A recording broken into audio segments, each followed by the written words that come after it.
Our first storyteller, please welcome to the Casa Werma stage, is Mary. Good afternoon.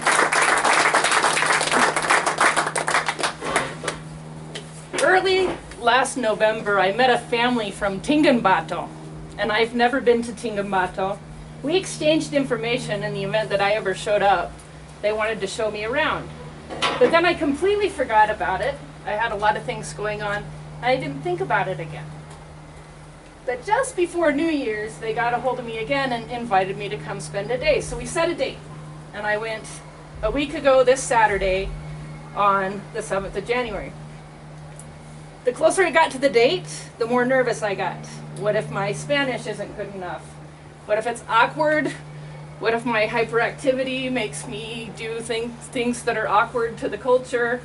All of those things. So I was super nervous, and I even procrastinated a little bit leaving the door that morning. But on the way I decided, okay, I'm just going to let go of all that nervousness. I'm just going to see how the day goes. I mean, how bad can it be, right? So I come to this town that I've never been to, and I sit in the plaza, and they come to meet me with so much joy.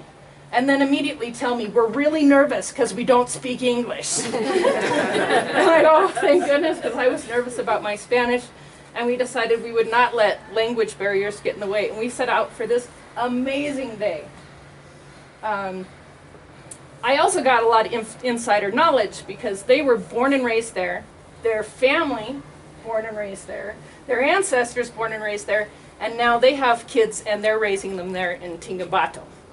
So each place we got, I got a little spark of this extra knowledge that was in the area. So in the church, I learned it's one of the most well-preserved churches I've seen in Mexico. And I learned that they've got 4 barrios in Tingambato, and they all work together to not only make the festivities happen throughout the year, including firework towers and food for everybody, but they also maintain the municipal buildings and the churches. And they work really, really well together. And you could tell when you walked down the street because everybody was so happy. Hi, primo, compadre, padrino, madrino. Everybody knew everybody in the town. We caught a wedding procession, complete with mariachis going down the street. I learned that the arrows for supposedly one-way streets are just a suggestion because they don't have municipal police. And sure enough, people are driving both directions.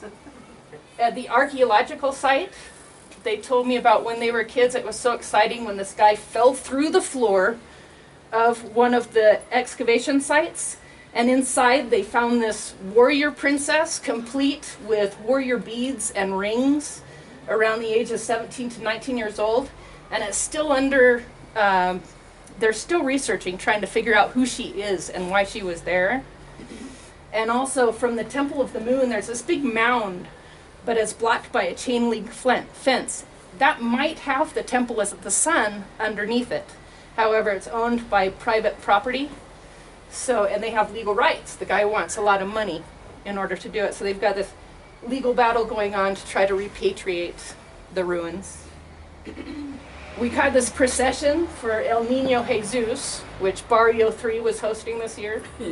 They had benches set up out front, and we sat and we ate pozole and spicy vegetables that they gave to us. All along, there's kids in this procession coming up and laying toys at the base of El Niño Jesus. It's just wonderful, and everybody's chatting and getting together. And honestly, I could have left right then and been grateful that I came. What a wonderful experience. But it really got interesting after that. It got a little surreal even. So we start walking along the railroad tracks. On the railroad tracks. The whole family, the kids, everybody were walking on the rail tracks. I'm a little worried about the train coming. And they go, oh, no problem, it doesn't come till 3. Yeah. It was about 2. About 2 o'clock, and we're walking along the train tracks, and we come to this view that just dropped my mouth, and this breeze that came through, and still to this day they fly kites there that they make out of Lake Popote and plastic bags. It was absolutely beautiful. We missed the train. Thank you. The most surreal moment, though, was when they stuck me on the back of a four-wheeler, driven by a 9-year-old with a learning disability. I had a 6-year-old in my arms, like this. There was a 13-year-old on the front, clinging like this, and the 9-year-old named Gordo driving. We pull into a Pemex gas station. The attendant thinks nothing of a 9-year-old putting gas in the tank. We had a really close head-on collision with a truck, and next thing you know, we swerved, and we're in these dirt roads going across the avocado orchards, and we come to a ranch that has these pristine public pools along with riverways along there. And we start looking for crawdads, which they called El Chapos. I think there is no way I would have expected my day to go like this. We ended the day at their house with a wonderful dinner, had a brief Nerf gun battle with 2 6-year-olds that screamed, they're like, ah, every time I came out of hiding. And I left with eggs in my pockets from their hen house, some avocados, and way more friends than I left the day with.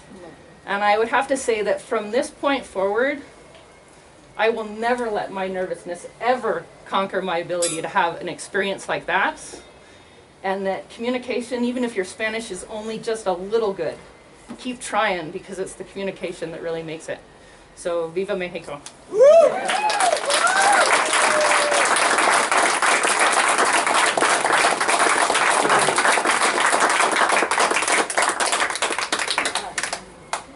Thank you, Mary. Gracias. I've been here for over 2 months. I have never once let my concern for not speaking Spanish well get in the way. Entonces, moving forward, hablamos en español, pero a veces, all right, scratch that. No, we're going to do English. I should say,